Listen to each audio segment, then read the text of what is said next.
DreAllDay.com. Now tuned into the show where you learn the discipline to show up day after day to do the work, the confidence to put yourself out there boldly and authentically, and the mental toughness to continue showing up, doing the work, putting yourself out there, even when the success you've expected to achieve has yet to be achieved. And on top of all this, you get a huge dose of personal initiative. That is the go-getter energy that moves any one of us, including yourself, to go and make things happen instead of waiting for things to happen. And then we put all this together into a series of frameworks, approaches, insights, strategies, and techniques all underneath the umbrella of one unified philosophy that is called Work on Your Game.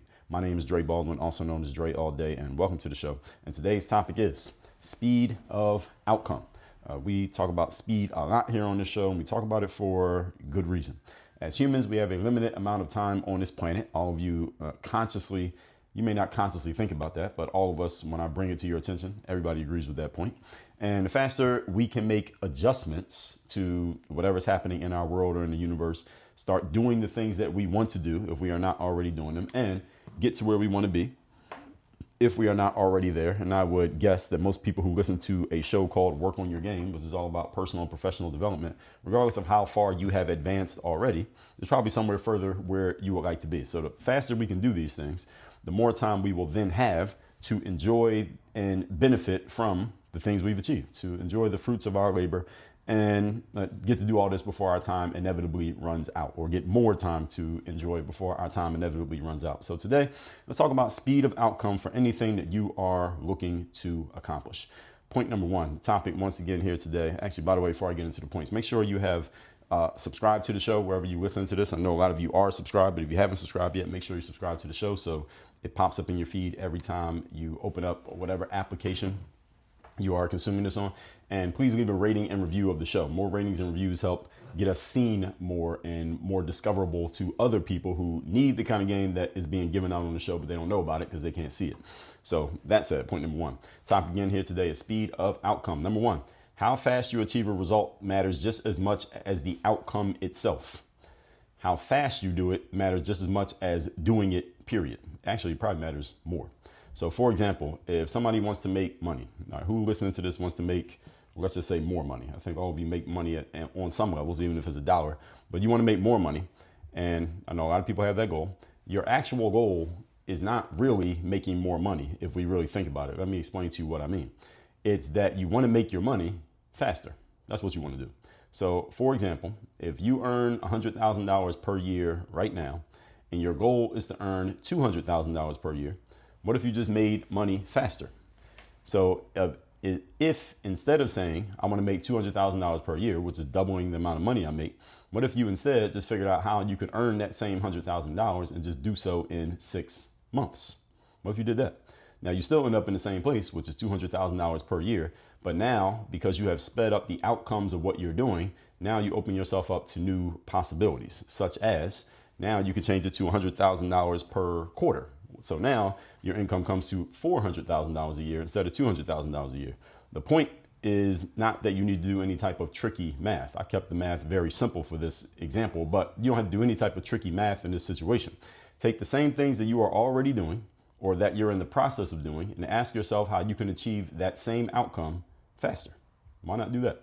How can I do the same thing and just do it faster? And the reason why this is better than just doing more while taking up the same amount of time is because time is a finite resource. So if you can condense time frames, it's better to condense a time frame, even if you're ended up in the same place. And if you took the original time frame as long as it takes and end up at this outcome. But if you were to be able to get the same outcome, but you cut the time shorter, you condense the time, then you basically have more leverage. Because now if you can condense the time once, you can find a way to condense the time in another way and another way and another way and in other aspects and other areas of your life, career, or business. So if you're going to focus on something, instead of how do I get more output, ask yourself, how can I condense the time frame? If you had to choose between the two, more output or a condensed time frame. In other words, instead of asking yourself, how do I make more money in a year, ask yourself instead, how do I make the same amount of money in less than a year? And again, what's the difference? Because if you're making 100,000 and you make 100,000 in 6 months instead of in 12 months, so you still hit your goal of hitting 200,000, assuming that you can replicate that 6 months of $100,000. 6 months, 100,000, another 6 months, another 100,000. So in 12 months, you made 200,000. You may say, well, Dre, what's the difference? You still end up with $200,000 in a year. The answer is, the difference is that now you have figured out a way to condense a time frame, which is more valuable than figuring out a way to increase an output. Because if you learn to increase outputs, but it still takes you a lot of time to do it, you eventually run out of time. You may not run out of ways to increase outputs, but you will run out of time. So if you can figure out a way to shorten up time and condense that, that gives you a lot more leverage, because time is the one thing that you don't control. That's your fixed resource. Your finite resource is time. The thing that makes life, what makes it interesting, is that we all know we are on a fixed resource of time. The issue is none of us knows how much time. And that could be something that excites you. It could be something that scares you. It could be something that paralyzes you into inactivity. But we all know that there's a finite amount of it, but we don't know how much. That's what makes it interesting. If all of us knew exactly how much time we had, I don't know. What do you think life would be like if everybody knew exactly how much time you had? You know that you're 32 right now, and you know you're going to die when you're 89 years old. Who knows? Maybe we could plan a little bit better for what we were doing. Maybe some people would sit around and waste more time knowing that you have X number of years in front of you to finally get around to doing stuff seriously. It'd be interesting if we knew exactly how much time we had. I think there'd be a lot of things that'd be different. Now, that's a good thought experiment that I'm not going to go into right here. The point is, folks, that you're not doing tricky math, you're doing simple math. That's what this is all about. Same things you're already doing or that you're in the process of doing, and ask yourself, how can I achieve the same outcome faster? Sometimes that may be an increase in your speed of action. You just move a little bit faster. Sometimes you just need to change an approach, because if you're making 100K a year and you want to make 100K in 6 months, you probably can't just, it's not just a matter of showing up to work and getting a little bit more work done in your office every single day. Sometimes you need a different approach. Maybe whatever you're doing to earn your money, you got to figure out a way to make a tweak to that so that the money can come in faster. Sometimes you need to get new or better resources, different processes for what you're doing. Maybe you need different insights and information that you currently do not have. Maybe there's a way that you can take the products and services that you're selling and sell them for more money, maybe to other people besides who you're currently selling to, and they are willing to pay twice what your current clients are paying, and boom, now you're making more money in the exact same amount or even less time. The whole point is, you want to take anything that you're looking to achieve now and ask yourself how or if you could achieve that same thing in less time than you're currently planning to achieve it. This is the first way that you start changing your speed of outcome. How do I get the same thing done in less time? Simple as that. And again, sometimes it's just a matter of more kinetic energy. Other times it'll be a matter of strategy, approach, insight, tools, etc. Point number 2. Today's topic, once again, is speed of outcome. Number 2, most human beings move at a default speed of no speed. Now, sometimes I say that most humans have a default speed of going slow, but honestly, well, we can call it that. You can, depending on how you want to play it semantic wise. No speed at all also is the same as slow. So there's fast and there's slow. So if you're not moving fast, and you're not moving intentionally with speed, and speed is generally relative, you're going pretty slow, because you could be moving fast compared to the average person, but compared to you, you're moving at your normal pace, which may be slow. I've talked about this before when we talked about condensing time frames in your life and how to live more life in your life. Is you got to get out of that default setting and moving slowly, which means you have to be conscious about this. So getting things done fast pushes most people out of their comfort zone. So this is the reason why most people don't do it, because getting out of your comfort zone is one thing. If you do it for a brief a brief burst of energy, is a whole other thing if you're going to do it all the time. And it becomes very uncomfortable until it's not uncomfortable anymore, because you get used to it. Thing is, most people can't stay in the discomfort zone long enough to make that discomfort normal to where it's no longer uncomfortable. It's just your normal mode. This is why so many people rationalize doing things slowly and achieving outcomes at a slow pace, or as slow as possible. They're completely okay with this, not because most people want to achieve things slowly. It's because most people don't want to deal with the cost of achieving things quickly. See, achieving things quickly, you ask anybody, how would you like to take whatever you're working on right now? What if we could do it in half the time? Would that be okay? Would you be okay with that? Would you like to do that? Most people would say, yes, I'd be okay with that. That'd be cool. Or they may say, well, it depends what I have to do in order to get it. And the answer is, you got to get uncomfortable. You have to deal with the discomfort that comes with it. And again, it's not that people don't want to achieve things fast. It's just that they want to stay comfortable while achieving. People want to achieve things, they want to be comfortable. And it is possible to do both. The challenge is achieving things while being comfortable still has a cost. The cost is you got to give up a whole bunch of time to get it. And time is the most valuable resource you have, and it's the only finite resource that you have. So you're paying a very high cost to achieve with comfort. If you like to achieve and you're willing to deal with discomfort, now your costs are lower. What I mean by that, your costs are lower, meaning you can do it with less time, because the discomfort that you're willing to accept allows you to condense the time frame. If you want to condense a time frame, you have to be willing to deal with discomfort. This is just simply how it works, folks. And discomfort is a relative term. Again, whatever is currently uncomfortable for you, which usually is doing some new action or a new way of thinking or a new approach or going to a new place, those are where the opportunities lie for you relative to your situation that can speed up your outcomes, because other people may already be in that place. So for them, it wouldn't be that big of a jump, but for you, it would be a big jump because they're already there and you're not there yet. So when you get over there, you're going to realize it's a little bit different. I was just looking on, right before I did this post, I was responding to somebody's comment on one of my Instagram posts, and I was looking at his profile, and one of the videos in his profile, he's lifting these heavy weights. He's doing these deadlifts with these heavy weights. I used to do deadlifts with heavy weights like that, but I don't really do that much now. Ever since I started running more, I realized that deadlifting and running they don't work that well together, because you're putting a lot of strain on the hamstrings, and I like to run at pretty fast paces. So it puts a lot of strain on the hamstrings. The point being, if I wanted to get lower body strength like that guy had, I would need to go back to deadlifting, and there's a cost to that. The cost is going to be kind of uncomfortable when I first start doing it, because I haven't done it in a while. And if he wanted to run the way that I run, I don't even notice. I don't know what he does personally every day working out, but I would bet by looking at his body type and looking at the kind of weights he's lifting, he couldn't run the way that I run at the distances that I run him at, not the paces that I do, because there's a trade-off to everything. That's the whole point that I'm making. So as I've told you, the pace that is comfortable for you is generally not fast enough if your goal is to achieve more before your time runs out. The pace that you're comfortable with is not fast enough if you want to achieve more than you're currently achieving before your time runs out. If you want to increase your pace of accomplishment, not your pace of speed, your pace of accomplishment, you have to go at a faster pace. And faster does not always just mean kinetic energy, i.e. make 10 calls instead of 8 calls. That's not always the thing. It might be, who are you calling? It also may be, what are you saying when you call somebody? And what are you offering them during the conversation? Those things may need to change. You can make the same number of calls and get way more results. So again, sometimes a strategy approach, sometimes an insight approach, sometimes it's simply a activity approach. But the activity approach is the simplest one, the one that most people default to. That's often not the key. It may help, but it's not the key. So you will run out of time if you're doing things at a comfortable pace all the time. That's the main reason why many people don't achieve their goals, or they only achieve some of what they want to achieve. Again, most people do not lack information, knowledge, skill, know-how, or desire. Some people think that's what you lack. Some of you listening to this right now, that's what you think you're missing. You don't have information, knowledge, skill, know-how, or desire. Actually, you may lack one of those things.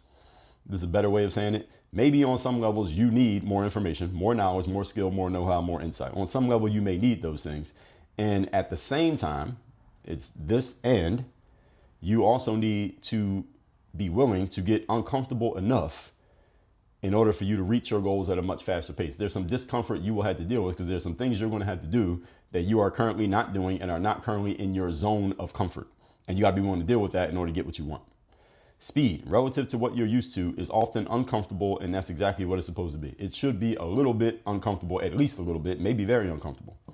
Biggest challenge most human beings have when it comes to achieving anything is that most people are not willing to deal with the change, which often is disguised in the form of discomfort, or it just shows up in the package of discomfort. Getting uncomfortable enough, change and get uncomfortable enough to significantly alter the trajectory of their current situation, the current path that you're on. You want to significantly change your path, there is some discomfort that you're going to have to deal with. And most of you who are listening to this, you logically accept everything that I'm saying here. What changes is when you have to actually do it. There's one thing, you go to the gym and you join and you sign up with a trainer, and the trainer tells you, okay, it's going to be uncomfortable when we do these workouts, and you're all happy and smiling and shaking the trainer's hand because you're just signing up for the gym today. But then tomorrow at 5 a.m. when you show up to the gym and it really becomes uncomfortable, it's a whole different story. It felt good when you were just talking about it. It's a whole other thing when you got to actually do it. So it's not that most people don't understand this. Almost everybody understands this on a logical level as I'm breaking it down and explaining it. And most people may want to make this change. And again, it's not that they are not that people are completely unaware of what the change is. It's just that this discomfort thing, it's hard to stay in it. And this applies to all human beings, because again, discomfort is relative. So for any human being, anything that would push them past their level of comfort is going to be uncomfortable for them. The difference between one person and the next is that, number one, some people are consciously aware of this and they consciously do things to put themselves in discomfort. Number two, some people are in environments where you are consciously pushed to be uncomfortable on a regular basis. And number three, Some people, depending on their goals, depending on what their goals are and what it is they need to get to, some people are actively in the process of looking to get to this discomfort and they're willing to deal with it, and other people simply are not. They just don't want to be uncomfortable, and they are actively on a subconscious level pushing back against the very thing that will help them achieve success. So anytime you feel that internal stress, like you feel like you're trying to go one way, but then something's pushing against you going that way, and you have this conflict, you're unable to get to where you want to get to, then that's what's stopping you. And you got to get over that mental hump. This is why the baseline, the foundation of what we do over here at Work on Your Game and in Work on Your Game University starts with the mindset. Then we go into the actions, because we got to get the mind in the right place to where it will not block you from taking the actions that are necessary. Some of you are in a position right now where the actions that are necessary, you are not unaware of them. The issue is your mindset and your emotions are blocking you from taking the actions. And we have to fix that before you can move forward. Literally before you can move forward. Point number 3, today's topic once again is speed of outcome. Number 3, the one thing that makes life what it is accumulated experiences. The person in the room with the most interesting life is usually the person who has the most accumulated experiences, because they got the most stories to tell, the most things that they've seen, done, had happened to them, happened to other things. The person with the most experience is the most interesting person in the room, usually. So the slower you move through life, the fewer experiences you have, and the less of those experiences you get to partake in. What makes a person's life worth studying, looking at, listening to, or caring about is the fact that they have actually done and experienced interesting things that most people have not. That's it. So let me ask you a question. Do you want to hear the story of a person who hasn't done a lot, hasn't accomplished much, hasn't been anywhere, and hasn't really engaged with many different types of human beings? Does this person have an interesting story? The answer is no. You wouldn't want to hear their story, and you might not ever even speak to a person like this, because what is it that they can add to a conversation talking to you? They don't really have anything to offer because they haven't done anything. They haven't been anywhere. They haven't engaged with anything in life.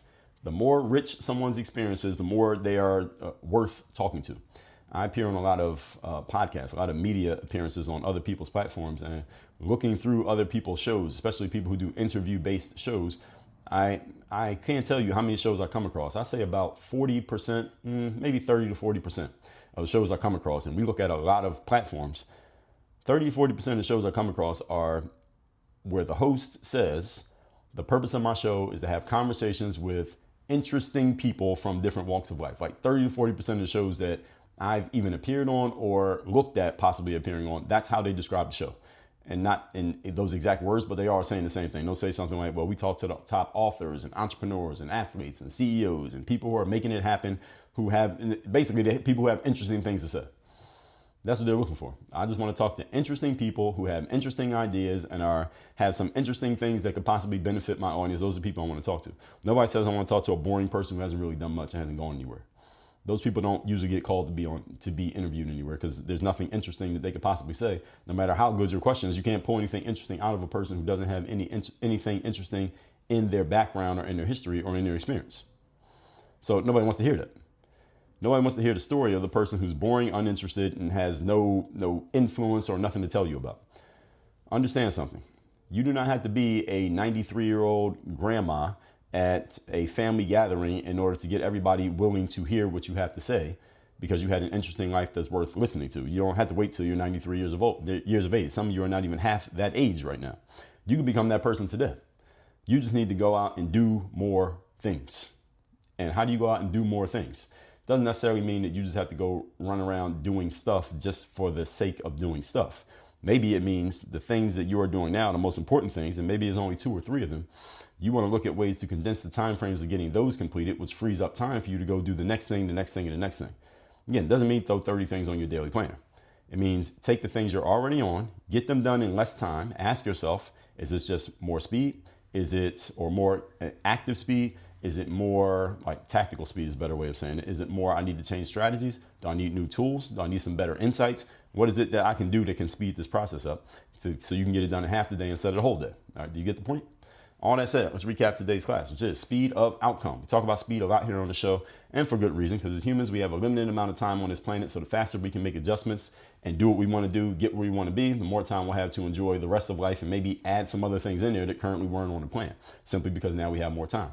Number 1, how fast you achieve a result matters just as much, if not more, than achieving the result itself. So if you want to make more money, a lot of people have that goal. Instead of saying, how do I make $200,000 a year instead of $100,000, instead ask yourself, how do I make $100,000 every 6 months? Why? Because now you have figured out a way to alter time and condense time, which is more replicatable than simply altering outcomes. Instead, look for ways to alter time, even with the exact same outcome. Because when you can control time, now you have a whole lot of power, because time is a finite resource. Outcomes are not. Number two, most human beings' default speed is no speed at all. Most people simply move slow. In order to stop moving slow, you have to be willing to get uncomfortable. Remember, slow is relative. So slow doesn't mean, well, I'm moving slower than that person or this person over there. It has nothing to do with what other people do. Slow is relative to your normal baseline.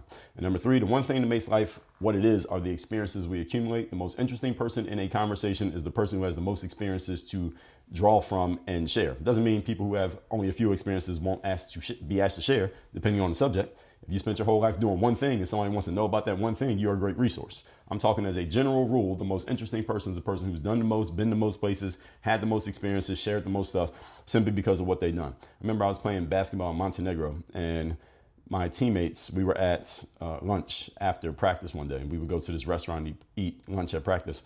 And only one of it was maybe four of us who would go to lunch, because we all lived in the same flat next to each other. And only one of those four guys, or three other guys besides myself, spoke English. So he would basically translate things that he and his teammates, because they would talk to each other in, I don't know if Montenegrin is even a language. I believe they were talking Serbian. So they would talk in Serbian. And then my teammate, he would kind of fill me in. His name is Denny. He would fill me in on what was being said in the conversation. Because sometimes I'd just be sitting there observing them, and I could tell by body language kind of sort of what kind of conversation it was, but I didn't know what was happening. So every few minutes then he would kind of tell me what the conversation was, or he would ask me a question and I would say something, and then he would translate it for them so that they can understand. And the whole conversation would go like this. And one day they were having a conversation allegedly about girls and dating. And again, they were talking in Serbian, so I didn't know what was happening, but I could tell by the body language there was some exciting conversation happening.